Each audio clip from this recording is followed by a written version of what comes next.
5. Positive વાક્ય. મારો મિત્ર અમદાવાદમાં રહે છે. નેગેટિવ વાક્ય. મારો મિત્ર અમદાવાદમાં રહેતો નથી. ઇન્ટ્રોગેટિવ વાક્ય. શું મારો મિત્ર અમદાવાદમાં રહે છે? આપણે સૌ પ્રથમ આ વાક્યોમાં સબ્જેક્ટ, ઓબ્જેક્ટ અને વર્બ કોને કહેવાય તે જોઈએ. આ વાક્યમાં મારો મિત્ર સબ્જેક્ટ છે, અમદાવાદ ઓબ્જેક્ટ છે અને રહેવું વર્બ છે. હવે આપણે ફોર્મ્યુલા પ્રમાણે પોઝિટિવ વાક્યનું અંગ્રેજી વાક્ય બનાવતા શીખીશું. સબ્જેક્ટ એટલે કે મારો મિત્ર. મારા મિત્રનું અંગ્રેજી માય ફ્રેન્ડ થાય છે. વર્બ એટલે કે રહેવું. રહેવુંનું અંગ્રેજી લીવ થાય છે. પરંતુ આ વાક્યમાં સબ્જેક્ટ તરીકે માય ફ્રેન્ડ એકવચન નામ હોવાથી ક્રિયાપદ એટલે કે લીવની સાથે એસ કે નો ઉપયોગ થાય છે. તેથી લીવનું લીવ્સ થાય છે. ઓબ્જેક્ટ એટલે કે અમદાવાદ. અમદાવાદનું અંગ્રેજી અહેમદાબાદ થાય છે.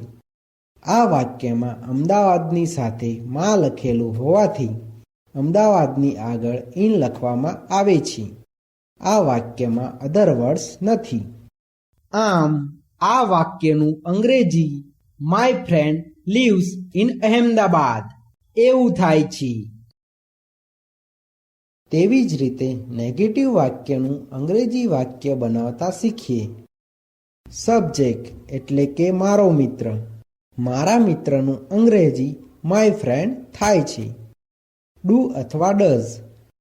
આ વાક્યમાં સબ્જેક્ટ તરીકે માય ફ્રેન્ડ એકવચન નામ હોવાથી માય ફ્રેન્ડની સાથે ડઝ આવે છે. નોટનું નોટ. વર્બ એટલે કે રહેવું. રહેવુંનું અંગ્રેજી લીવ થાય છે.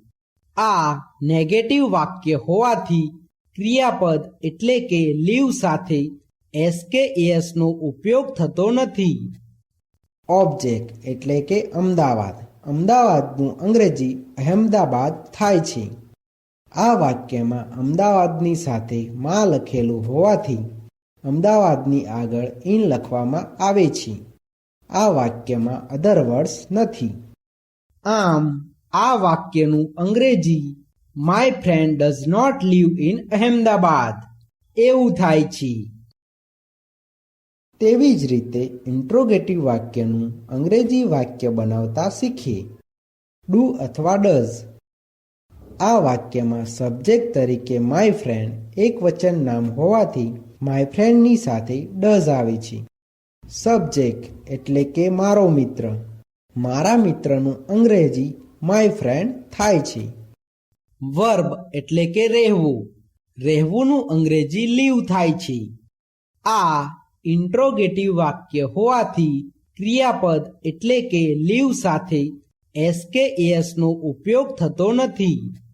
ઓબ્જેક્ટ એટલે કે અમદાવાદ. અમદાવાદનું અંગ્રેજી અહેમદાબાદ થાય છે.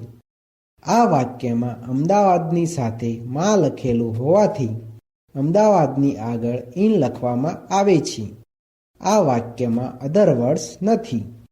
આ ઇન્ટ્રોગેટિવ વાક્ય હોવાથી વાક્યની પાછળ ક્વેશ્ચન માર્ક આવે છે.